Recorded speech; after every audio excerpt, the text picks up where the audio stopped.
everyone, I'm Wunmi Bello. Welcome to the Wunmi Bello Show.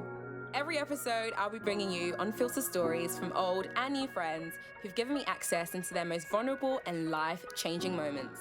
Each conversation will take you on a therapeutic journey with laughter and refreshing relatability. So today I'll be having a super candid conversation with Ramz as he takes me through his struggles with mental health, fast fame within the music industry, and his debut as the new and improved Ramz. So the first time that I think a lot of us were introduced to Ramz was when you came out with the song Barking. And obviously that was a massive song at that time. But I think for me, obviously I think so much has happened since that period, since that song came out.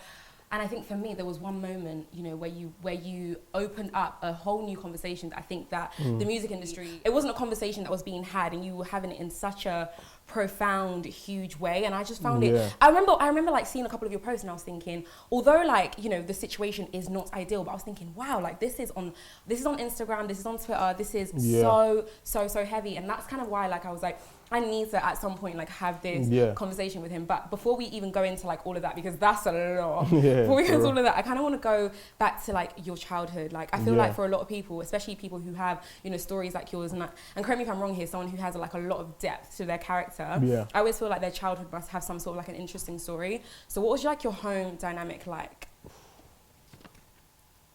I guess it's like, for me, I would say it's like, when I speak to a lot of people now, it's kind of very similar to like, you know, your normal childhood. So, you know, I used to go to the park, used to ride bikes, stay out late, you know, not really tell my mum when I'm coming back what I'm doing. But what about like inside the house though? I know I get the vibe that you're quite close to your mum. Yeah. So what was that relationship like growing up?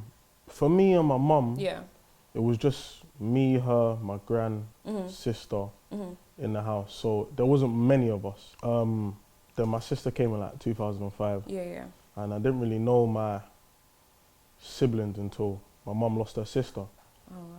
Then that's when my dad came back into the picture. And okay. So at what time, so your dad was out of your life for what pretty what much period? Up until about 2010. Wow. So like, how old were you at that point? How old was I? I was in about year 9 maybe. That's still like, you were quite mature at that age a little bit. Yeah, like it was the age where I was starting to get to have to make decisions by myself. Yeah. And like there was certain things where I feel like a man needs his father to help him with it.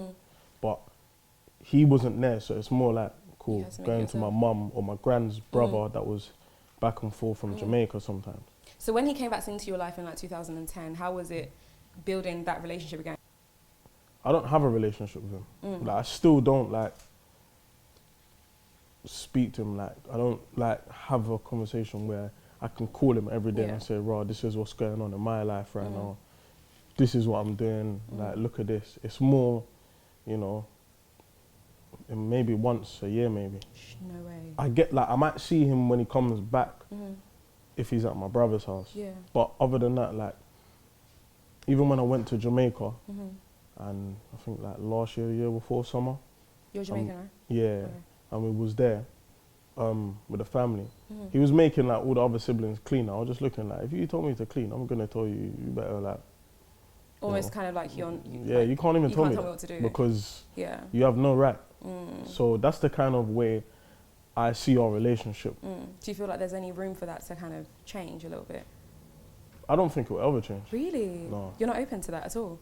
I don't think I'm not open. I just feel like you've missed a vital stage of my life.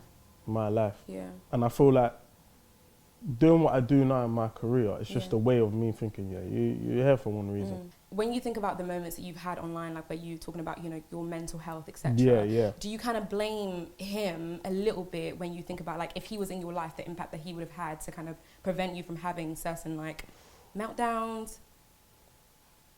I don't like to blame him because I don't feel like it's his fault. Yeah. But he has a part to play. In what sense? Whether it's like 15% or 20 out of 100. I feel like his part to play in this is when there's a time where I need to speak to him or speak to a male figure about something, whether it's even a girl or whether I don't know how to deal with something where I feel like going to my mum is just not, I don't feel comfortable. Yeah, no, I get That's that. the part he has to play.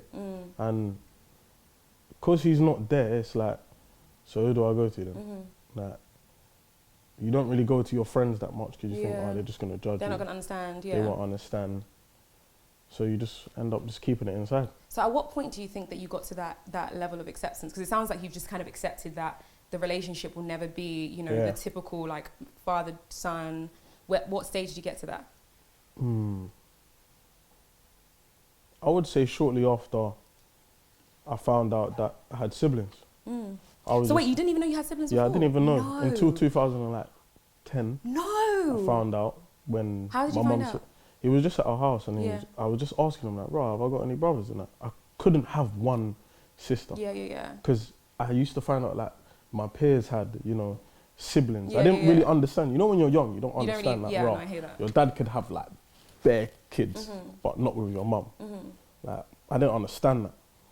So when I found out, I was like, "Bro, like, you mean to tell me you didn't tell me not once when I was a child?"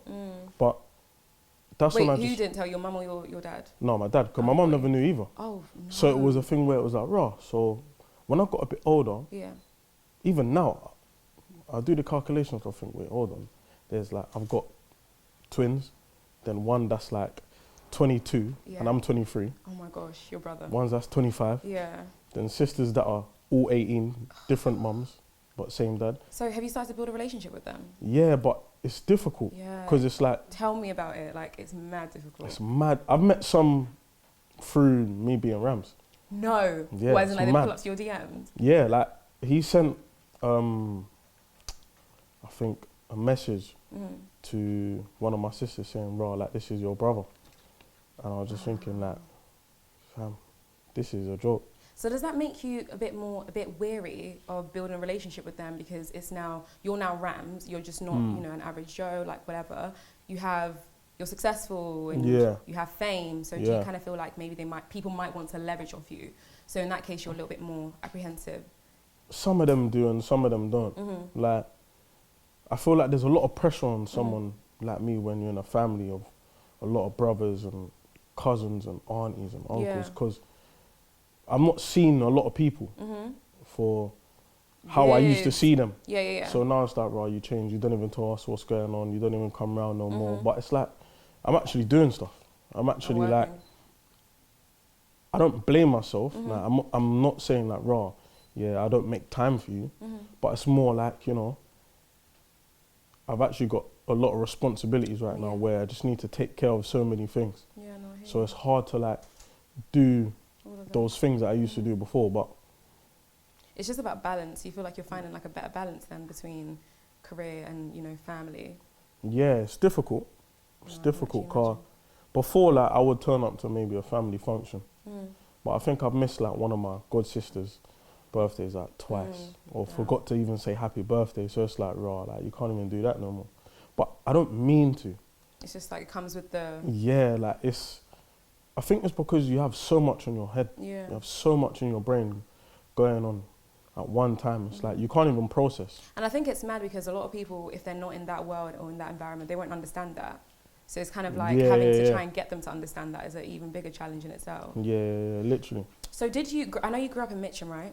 Growing up, did you have some sort of connection with music? I think I saw you were having a conversation with someone and you were saying that, you know, with music, like for you, it comes very naturally. Yeah. So would you say that was from childhood, or is that something that you discovered a little bit later on?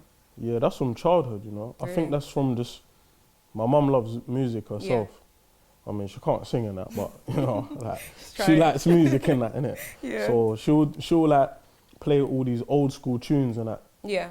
And I think that's where it came from, where the rhythm came from first. What's the one song that you think about that you're like, oh my gosh, this is like childhood? Ooh. I wouldn't even say there's a song, I would just say an artist, Elephant Man and that. Oh. Yeah, my mum loves ragga and that, reggae. Yeah. That heavy bass kind of thing there. So from that point on, like when you used to hear your mum, you know, playing music and it was a big part of like your childhood, did you know that you wanted to be within the music industry in some way, shape or form? I didn't feel like I wanted to. I felt like it was a hobby. Mm. Because I used to just like play drums in school. Oh, you play drums? Yeah, and like a bit of the keys, but not like at a level where I could be graded. And it was more just I'm enjoying, but I'm just experimenting different things. But it was more like the drums. So I knew like I would find a career in it, but it wasn't like this is what I'm gonna. At what point was that you were like, oh, I'll find a career in it? I know you said that you didn't really have like the best experience in like school because you were a bit naughty, a little bit like college times. I was a bit so what times did you like realize you're like, okay, maybe music? It was uni, you know. Yeah. Oh really? Yeah, first year uni. Is that when Barking came out then? First year uni? Yeah, just as I was about to go back into second year. Oh. I just said, yeah, I'm not going back. So when you, at the point when you made, I know that wasn't like your first official song, but at the point in your career, you were still fairly young. And I think what you did with Barking was huge. And I feel like a lot of artists would have wanted to attain that level of like success with the songs that they've been doing for years. You know what I mean? So firstly, let's go back to like when you created Barking. Did you have the intention for it to do what it did? No, there was no intentions. Like, it's weird, you know, because when I made the track, it was more, I was having fun. Okay. I wasn't thinking about, this track is going to most probably be the biggest this year, or it's going to have loads of views, loads of streams. It was just like, right, I'm having fun. Then when I released it and that, I set a target like 50K. And now when I think about it, I have to just laugh, car. It's like the highest view video on GRM still, right? Yeah, like it's crazy. It's like 77 million views. It's like insane. Mad still. It's insane. Like, so would you say that you were like mentally, because obviously you said that you it was fun and whatever, and you thought 55K views maybe. So when it did get to the point where you were like, oh my gosh, this is doing crazy, were you mentally prepared for what that meant and where it was going to take your life? Not really, you know, because I didn't even know where it was going to take me. It was just like, I had my friends who are my managers, still to this day, that were telling me, Rob, we're going here, we're going here, we're going here. Going to different places to do shows. So we're like, Rob, we're going India, we're going Japan. Oh, no. We're looking at each other like, what? Is this real? Like, they don't even speak English out there, so man's getting out there thinking, bro, like, they're all singing a song, but that's why for me it was more like, okay, this is where we're going. I'm here for this song, not for the other songs that have what the UK main or other places in Europe. It was more like, I'm here for this song. And you can tell by the like reaction from the crowd when you get to that song, they get excited. So you can tell like, and then for me it was like, I feel like God was showing me like where you can be if you deliver those kind of songs. Ooh. But so it's hard. What's hard? What to deliver a song like Barking? Yeah. What part of it makes it hard though? The process of delivering it or the pressure that comes with trying to make a sound that similar? Like, because I'm trying to understand, like, because I'm just thinking about your new sound now, because your new sound, like with songs like, what's it called? The most recent one. Scratch Card. Scratch Card. I'm comparing that to Barking. It's two completely different humans, I'm not going to lie. So I'm thinking, what's hard? Like the part of creating a song like Barking and thinking that that sound isn't really authentically like you. Or like, what's the hard part? I think the hard part is staying true to yourself and remembering why you're making a track. Because when I make tracks, I don't think, I need to make this kind of track. I need to make this kind of track. It's more like I'm having fun. Okay. Or I'm speaking about what's happened recently. And then whatever comes out of it, comes out of it. If that makes sense. And you have your people in the scene that make those, they can make Barkings. Barking to them is also, that's calm. Like, you know, your Dua Lipas and that. Them, Sam Smith, they're doing it all the time. You know what I'm saying? Cause I don't think it's hard for them. It's just what's normal. But then, for me, that's what their normal is what a Barking is. So at the time that like Barking came out, right? I'm just trying to build a picture here. It kind of did change a big part of like your life and like where your you know life was headed. How did you allow yourself to remain super authentic to yourself? Like not even in terms of making new music, but just like in terms of how you were with your friends, how you were with your family, how you were with your mum. How did you allow yourself to like remain in that and not allow the new attention to, you know, defer you? Because that can happen. Yeah, it was hard. It was hard. I mean, at first I was playing it humble. I was like, it's calm, innit? Like, I was a little gassed, but I was doing things what was still normal. So I went out and got myself a car. I got myself Instant. a little polo. Okay. And that. And then I felt like when I was going on, when I was going on and that, it was more like, I was going to like, you know, the industry events. I was just seeing everyone's car and I was thinking, raw, like this is not my car, it's dead. I was parking like 3 streets down, I swear to you. Like, even getting the man them in the car. I know the man them didn't really want to get in the car, but we had no option. Like, I was the only one that drove. Like, I was the only one that drove and that, so I had to take them. But I drove that polo everywhere. And then I was like, do you know what? I think one time, everybody just had a mad car at an event. I was just like, bun it. Next week, man's getting a new car. So that's when you got your car. What car did you get that Got a Mercedes. And I was gassed. I said, period, windows I'm down, here. the roof, the pan roof thing. I was like, yeah, this is me now. So now you can park right outside the event? Outside. Right. Started getting Selfridges, buying designer clothes and that.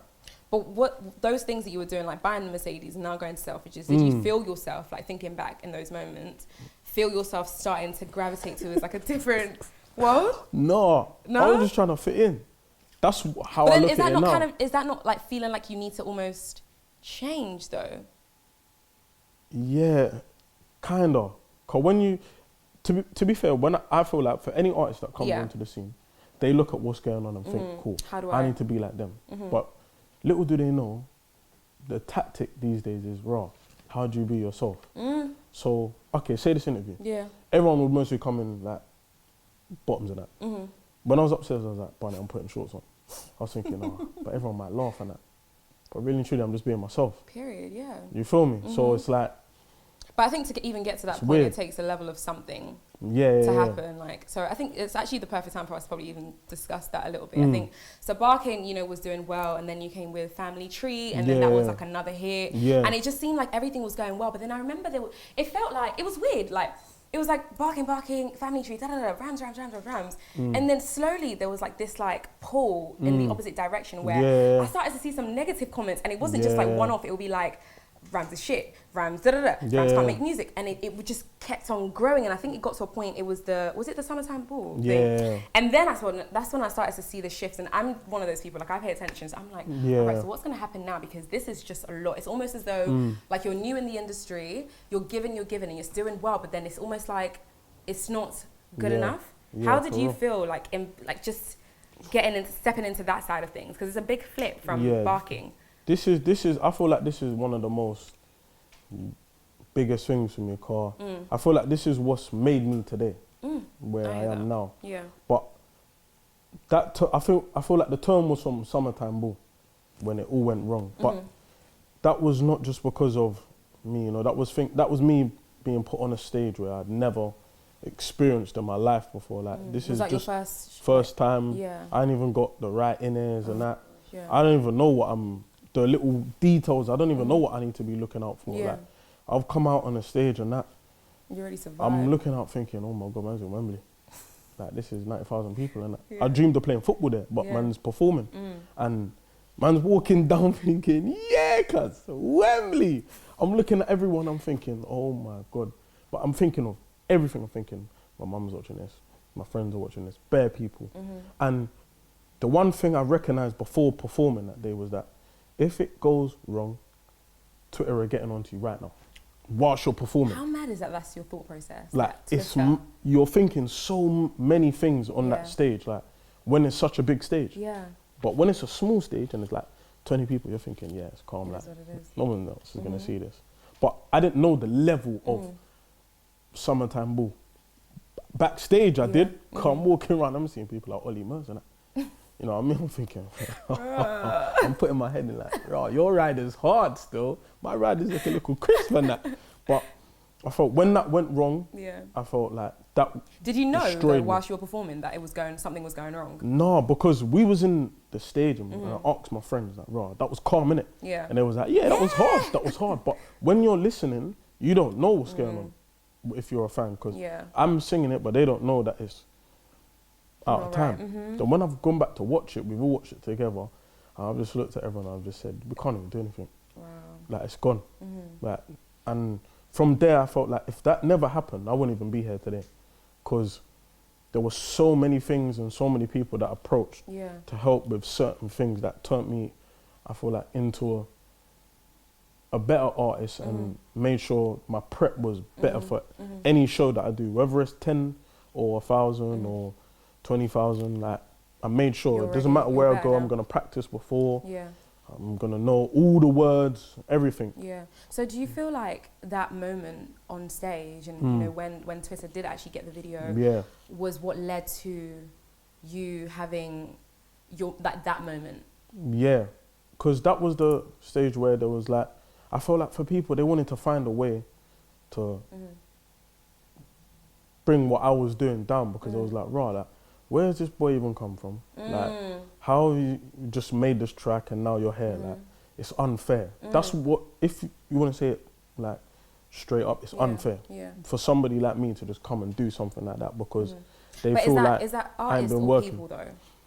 Or is people that just and like artists. Everybody? No, people and artists. That's a lot. Because some people have been doing this for 10 years. Right? And you did what you did. And like, sometimes I look and I think, I feel sorry, but I think to myself, hold on a minute. But I've been through struggle as well. No one's known man for 7 years, knowing what I've gone through. So now man's doing what I'm doing. It's not me. God's in control. He's saying, right, this is your time now.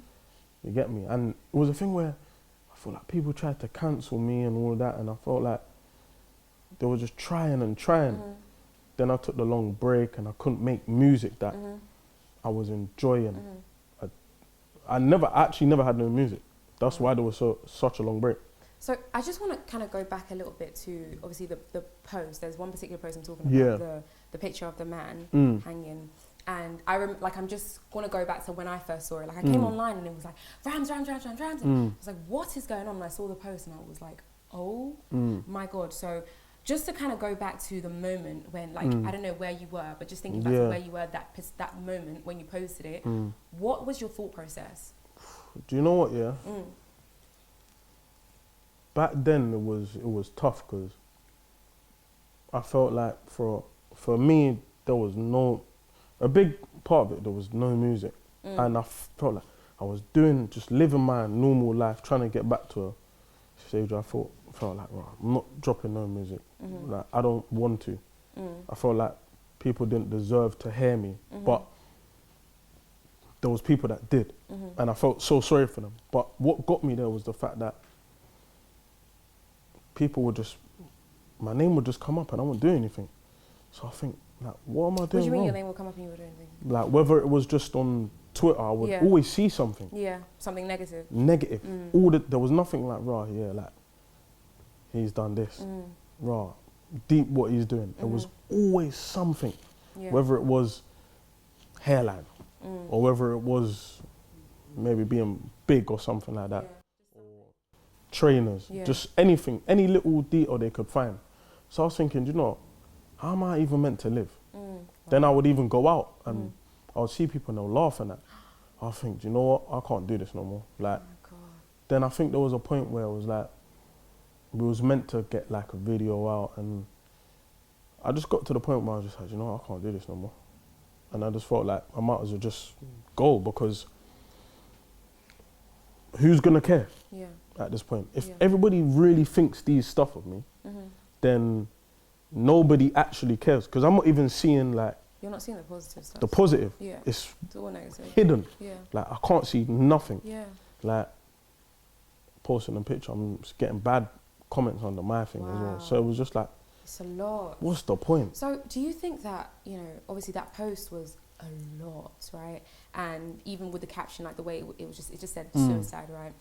For you, was it a case of, I want the people on my platform, the people who actually care about me, to know what I'm about to do? Like, I'm just trying to figure out, like, was it a cry out for help, or was it more of a just using your outlet because you wanted to? No, this was real. Like, I remember, I think when I posted it, I was driving and I was just like, do you know what? You were driving when you posted it? Yeah, I was just like, I remember I drove to the park where I shot Family Tree and just turned off my phone. I was like, if no one doesn't find me in this time, man's gonna kill myself. Like, that was it for me. That was where it was like, oh my gosh. If no one doesn't find me, and I said to myself I should turn my phone on, but then the other side was like, raw, no, don't turn it on. Like, mum was hearing the devil and that, saying, yeah, leave that phone off. Is that what it felt like? Kind yeah, of like a voice that wasn't yours? Yeah, like, it's time now. Wow. You're coming to us, basically. I was thinking, raw, like, this is real. Then I wasn't picking up. So did you leave your phone on then? Yeah, I left it on. Yeah. It was on airplane mode. Yeah. On and off. Just seeing, because I was seeing, like, let's see what happens. But I knew what was going on in my head. I knew what I was about to do. So what was the moment where you said no? That you said, I'm not gonna do this. How did you fight that devil that you were hearing? It was when like, my mum found me, my friends, they came and found me. Oh, wow. But I said to myself, like, honesty, no, I was afraid of doing it. But I wasn't kind of like, not afraid to go that far, if that makes sense.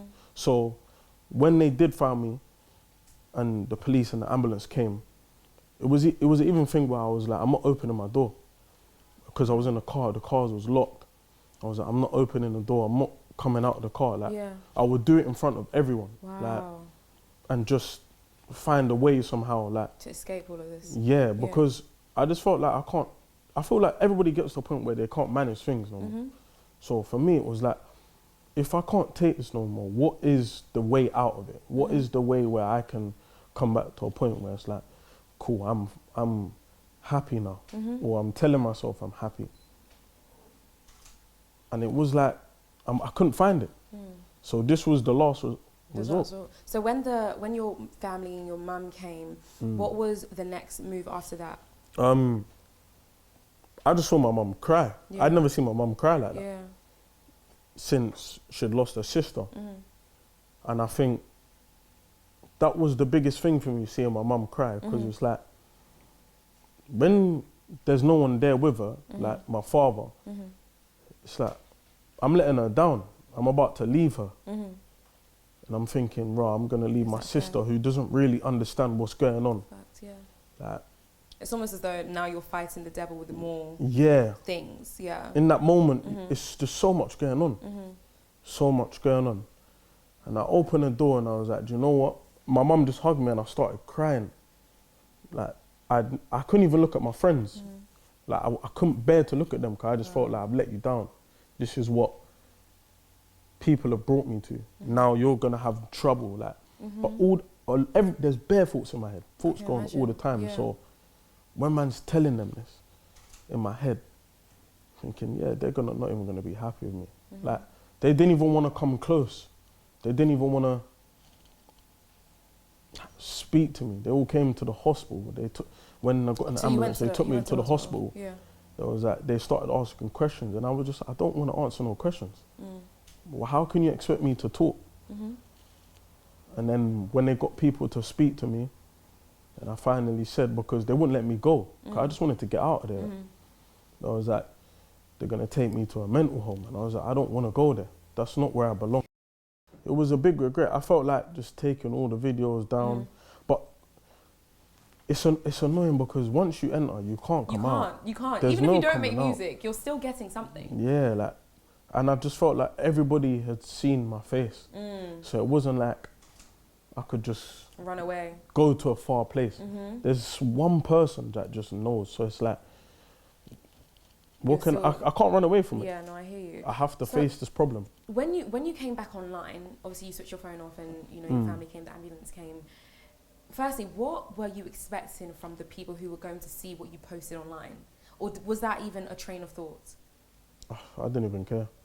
So when you did come online and you did see, because it felt like there was like two sides of things. There were people who were like, oh, attention seeking. And then there were people who were like, oh my gosh, guys, like you guys are doing this, you bullies are doing this. So when you were reading those comments, let's focus on the people who are more understanding. How did you feel reading that and seeing those comments? I felt, I didn't come online for a while. Really? So it was like, when I read all those comments, I just said to myself, there'll be one day where I explain where I was. There's people there that, I wasn't in the ambulance, I wasn't, what's the point of me lying? Yeah, fact. What do I get from lying? I don't get anything from lying about something so serious where I've seen a family member do it themselves. Yeah. That's a little girl. Wow. My friend, my cousin's sister, she's done that. She's gone all the way. So why would I lie? And I've seen... Like, what does that do? Yeah. I've seen the mum of the daughter finished. And for me to go that far and not even think about my mum should show that it's real. Like, and for me, that's when I saw the comments, I just said, you know what? There's some people are gonna believe, and some people aren't. So, whatever happens from here on. There was quite a lot of like your, other artists who were, I think like Tion Wayne was posting, Chris and Conan was saying quite a lot of stuff, who were just kind of like, leave him alone, like we're praying for you. Seeing those type of comments, how did you take that? Because these are people who actually would, they're people who would understand your position a little bit more than like the average Joe, It's weird, isn't it? Like, seeing that from them is like, I feel like sometimes when something happens to somebody in the scene, all artists have to come together. Yeah. But there's some people that will message you separately. And when I came back, I saw messages from everybody, and I just said, I don't want to speak to nobody, because times when I'm coming up, you're the people maybe I'm asking, right, let's get in the studio or something. And you're just airing my thing.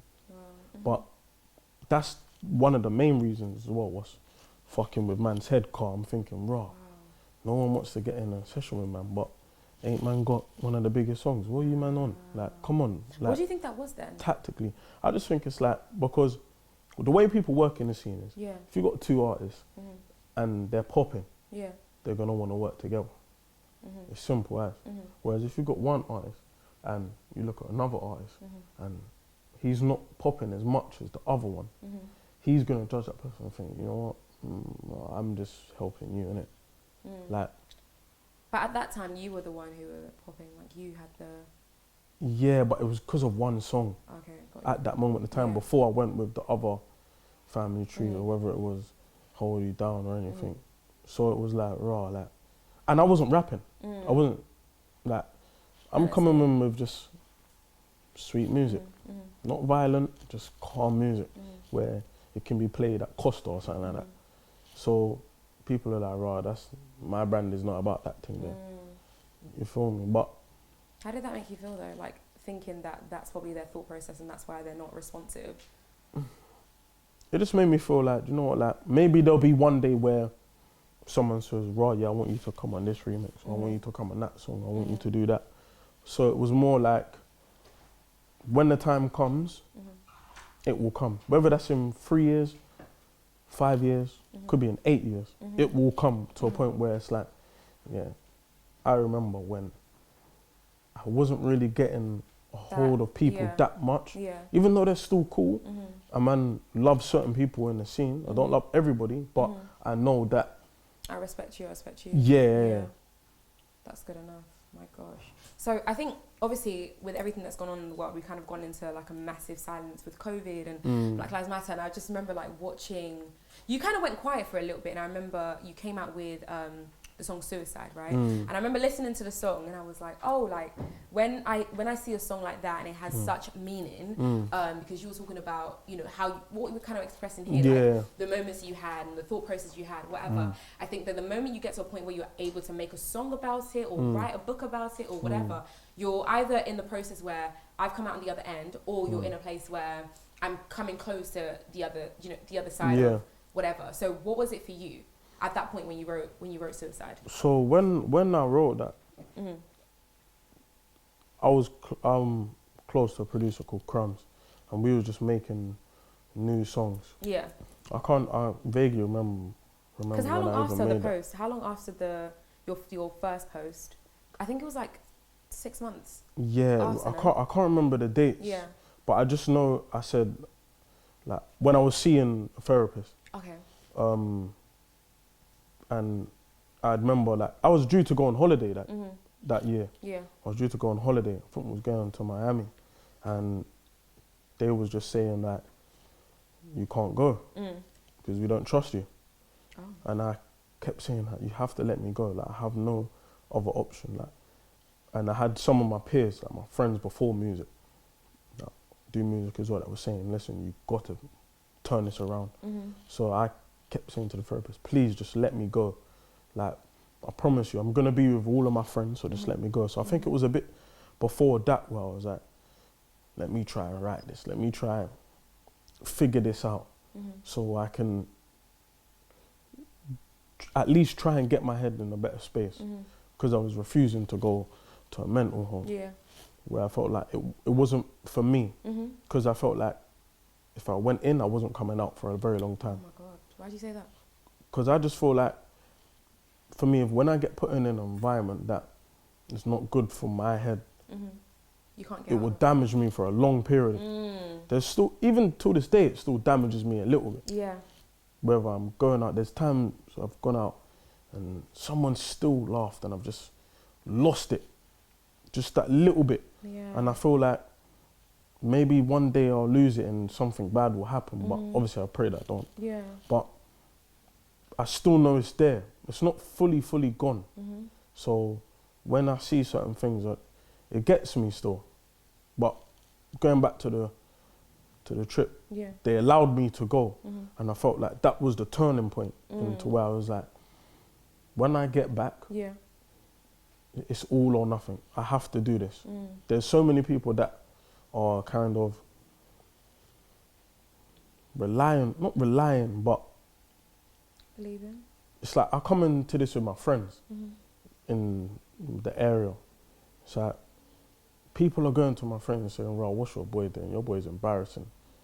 Like, and I just thought about it and I thought, you know, I can't have people come to my friends saying, "Ro, you're embarrassing. Your boy's embarrassing, patting him, all of this." And I'm thinking, you just want to do something and you think you can't even do anything because it's like it's not in your control. It's not in my control. So it's like, cool, the only thing I can do then is make music for them people to come back to my boys and say, "Raw, boy, tell your boy this, he's hard. Tell your boy this, So being out in Miami for that week was like, it was a learning curve because it was like, I felt like I just forgot. Nobody knew me. I never got stopped once.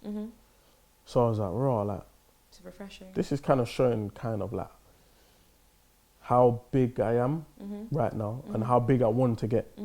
Because we would stop some people out there and say, raw, like, do you know any UK artists? And they would say, you know, Stormzy's, Krypton Conan's, you get me? But they wouldn't list people that are like, charting, like artists that we listen to. They were saying Michael Dapper. You know what I mean? Because of Big Shaq. Yeah. So for me, it was like, okay, cool. I know now the kind of music that has to touch them for them to know. And what was that though? And that for me was literally not Barkins, but I would just say music that is at a certain level where everybody can relate. But also I think it's a sound. But so was Suicide the first song that you came out with when you came back from Miami then? Yeah. Okay. So when I came out with that was a thing where I was like, this is for me a turning point. Because that was quite a change in sound a little bit. Yeah. Like I'd never done the kind of, I don't even know what sound I would call that. I wouldn't call it my main sound that I used to. I thought that it's was not like a barking. big, it was a big change in my sound where I was like, I'm adapting to something new in my life. Did you feel almost like it was your role to make a song or to not just stop because the conversation could have been stopped, that you could have moved completely away from that topic of like mental health and mental well-being and just done your thing, but you came back after taking a little bit of a break and you came back to a song talking about, you know, your experience. So did you almost feel like you needed to do that, or was there a reason behind that? I felt like I didn't need to. I felt like it was for myself, and I needed to show myself. In what way? A small growth. Yeah. And belief in something. Yeah. Because I felt like if I didn't do that, I wouldn't have got anywhere. I felt like I would have still been stuck and not been able to speak about what was going on. Yeah. The comments, seeing people question what was actually going on. And I've actually missed out a big point, in fact. I remember I can't remember, I think it was December. Yeah. When there was something that came up on Twitter and it was mad. What about you? Yeah. And I think I was at a party this time and just, having fun, not worrying about anything. Yeah. That was before the actual post. So when that happened, that big thing on Twitter, I was just like, no, I can't do this. And I was seeing someone back then. So when that thing came on Twitter, they were questioning me like, why didn't you do this? Or you said this, right there. You know that relationship stuff. So I remember the day after, because I can't remember the party it was. I think it was in like Watford maybe. And we stayed in like a hotel and stuff like that. And all my friends were there as well. Like, it was a joint party, or like a private thing. After the party, the day after, when the person found out and I had to explain to her, she wasn't happy. She was, crying like anybody would. Yeah. And that moment for me was like, I'm losing what I love. And that's due to people online. So I even tried to run in the road then. Cause I remember I said that in the song. Wow. And when I tried, I can't remember who was there, but they tried to stop me. And I couldn't even drive back. So that was another point where you were like, I just can't. Yeah, but that was before the whole post and stuff like that. Yeah. So when that happened, that's when my mum actually said, no, you need to see someone. But my mental thing was like, no, I'm not seeing someone. I'm fine. I can handle this. If I've handled something like this by myself, without having like a father to speak to, I can handle it. I'm fine. My gram kept saying, you need to see someone. But even in the house, there was times where I was just maybe a little bit rude, snappy with certain things. Course. Just changing. Swearing a little bit. Not at them, but just getting angry. And I felt like for them, that was like, you're changing and we can see and we understand why. But you're not being a man, or not even a man, just being real with yourself. Yeah. So what point then did you decide, okay, cool, I'm going to give therapy a try? That was actually after when the post happened, and then they took me to the hospital. Yeah. And I was like, I have no option now. Like, I just had to be real with myself. But even when I was seeing the person, it wasn't helping. What, the therapy wasn't? It just wasn't helping. Really? It wasn't like, I felt like, for me, there was a lot of judgment. From the therapist? Yeah, as to kind of why I was there maybe. Wow. And I don't blame her for that. I felt like, she felt like I was coming from a background where was most probably a rough bring up. Yeah. No money or sort of things. And I just felt like, nah, why am I coming? I don't like this. So the therapy didn't really help then? It didn't help. It wasn't what helped me get back to me. It was the trip and my friends that said, we're going to look after you. So did you stop seeing the therapist after a bit then when you noticed it wasn't helping? They was texting, and my mum was texting me because she was texting my mum. I was airing my mum. So I'm not going. You're not going to get me there. There's no way you're going to get me there. Even the people that was coming to the house, it was just like, when they were speaking, I felt like I just changed. My body went from, my body just moved every time they came into the house. Every time I had to speak to them, I just felt like a kid speaking to someone about something they don't understand. Yeah. Damn. And it was just weird. Then as soon as I left, it was like, yeah, I'm back to Ramz again. In there, it was like, I'm a kid. I would cry in there. I would get upset. But when you, because I'm just thinking, like, when you think about, you know, when you're in those rooms and you feel emotional and you cry and whatever, do you not think that almost sends a message of there's still certain things that I haven't dealt with, or is it, or do you think it's just not that? No. Because otherwise, why would the tears be coming if there's true. no... I think that was one of the reasons, and I think another reason was that it had taken me so far.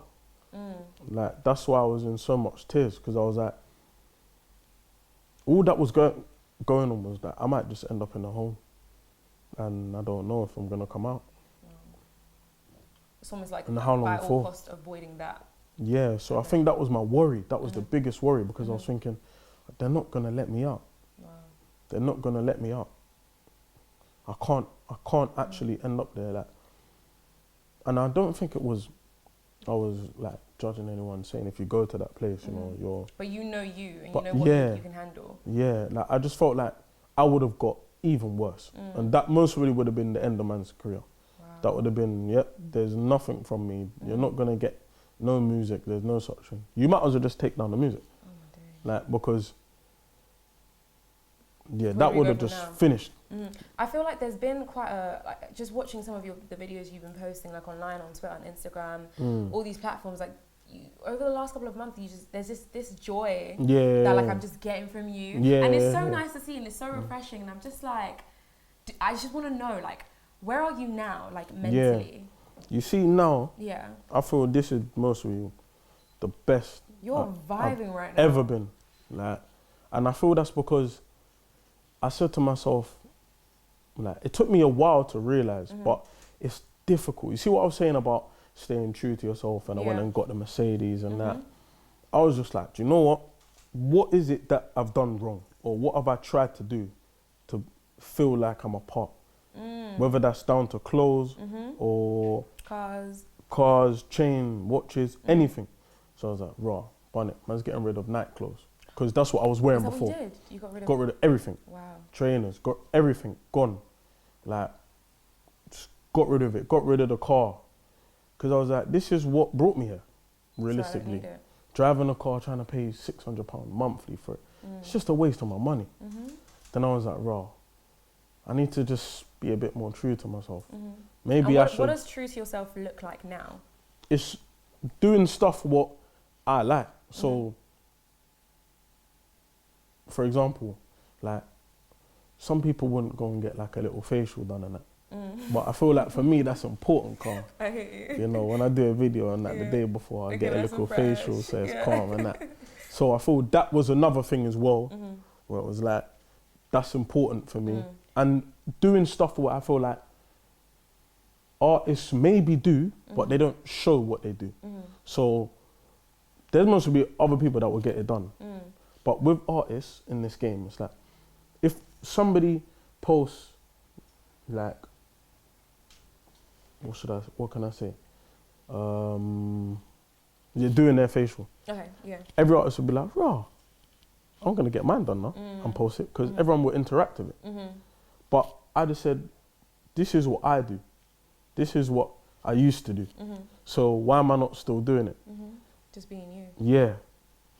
And do you feel like people are accepting that more now? There's like more, because I think even reading the comments now, I think there was a video that you posted and you were like vibing in the studio and like, you just look like you're having the best time. And I'm reading the comments and people are like, oh my gosh, Ramz looks so happy. Keep Ramz happy, etc. So seeing those comments and seeing that you're putting out a different energy out, does that does that make you feel like you're on the right path, or like you're doing what makes you happy? Yeah, it does. But even now, like, I'll still say to my managers, I think I'm not even taking this for granted, because people can just switch on, man. Done. ASAP. Back to the, so even when I'm now kind of like, boom, here you go, gone. Like, then I could be not. I won't post anything because I'll just be off my phone and not think about Insta or Twitter or because I just know what it's like. People can turn quickly as well. Very, very quickly. So I just feel like. So you're more conscious of like how long you spend on there. Yeah, I still feel like I still have a lot to prove to people, even though people say, "Raw, you only have yourself to prove to." I still feel like there's people out there that still have a second question mark over man's head about if I can do this or do that. I was just having a discussion earlier, like I was saying that like your sound, I was looking at your sound, I was like, it's changed so much. And I know we spoke about this earlier, but do you think that a lot of that, do you feel like right now with the music that you're producing, you're making, is that more the sound that like feels like home? Yeah, it does. I just thought it's fun. I just enjoy it. Like, I like, right now I'm just embracing the Ghanaian culture. Ghanaian? Why Ghanaian? Cause I just love it. Really? Not Nigerian? Wow. Like, you're sitting my next friends, to Nigerian. This is mad. No, this is so you're Nigerian? Yes. This is mad. I love Nigerians. The way you were dancing, the one video I'm talking about, that was a Nigerian dance first and foremost, not Ghanaian. So obviously that one's, you know, whatever. But yeah, I'm just, because my friends and family are mainly like from there. So I just said, bro, I'm just gonna embrace this, man. Like, I actually love it. Yeah, like, I love it's my own country. So even now, I was just one day I was thinking, right, let me just, I want to do Afrobeat song. Really? Yeah, and then happened to be one that's everyone's taken in the most. I was like, right, I might as well just, I might as well just, this is me. But when I was in the studio, we was in the studio, innit? Yeah. When we was in the studio, it was mad because I was in there and I was thinking, yeah, cool. I'm calling my boy SK from school. Bro, this is your time. No. I've told him, bro, when we get in a session, this is your time. Like, this is your time now. Use this to get back to where you need to get back to. Because SK is hard. But I just saw like, even he's just had not the wrong path, because he's on the right path, or he wouldn't be here. It's just like some people just need to iron stuff out sometimes. So it's been a little bit creased for him. But this for him is massive as it is for me. And when I speak to him on the phone, I say, bro, like, he's telling me, bro, you used to this. I said, bro, this is massive for me, bro. Just as much as it is for you. Like, we're going through this together. So that's what I'm trying to make him understand. But when we was in the studio, the point what I'm trying to make from this is that staying true to yourself comes from, he was doing his thing and I was like, right, what am I gonna do? I was like, yeah, let me sing. Thinking that's true to me because I used to sing before. I was like, no, that's what got you into this danger, this trouble. I will sing again. I've got songs that I sing on still, but for now, I'm just gonna express myself through rapping. I was like, right, SK, do you know what? Take control of the singing, let me rap. I'm just gonna do what I do best. And then when the track was finished, I was like, raw, like, this is mad, you know? No one's actually done this, like, a rapper just come on an Afro beat, kind of beat and just rap hardcore. Like, you do see it, but not like the way we did it. To why I feel like people interact with it. It just looks mad so genuine. much. It looks so real, like, it looked like you were really enjoying yourself. It was so fun. Like, the session was so fun. I think it was mostly one of the most funny sessions I've had, to be fair. You know how you said you reached out to SK? I'm just going back to like what you said before about like working with other artists, and like now you're following me here. So now you're in a space where you feel more authentically you, and you feel like you're doing things for yourself.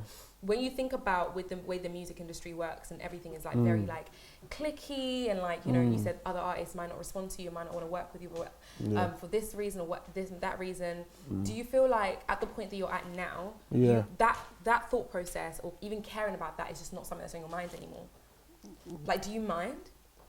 In what sense? Like the fact that, you know, some artists seem like they have this clique and they're together. You kind of seem like you're just doing your thing. As of right now, it seems very much like you're doing your own thing. And correct me if I'm wrong, it's almost like you don't really care about the cliquey aspects of things. So is that where you're at? Like, have you come to a point where that thought process of they're not responsive or this person's not responsive just doesn't matter to you?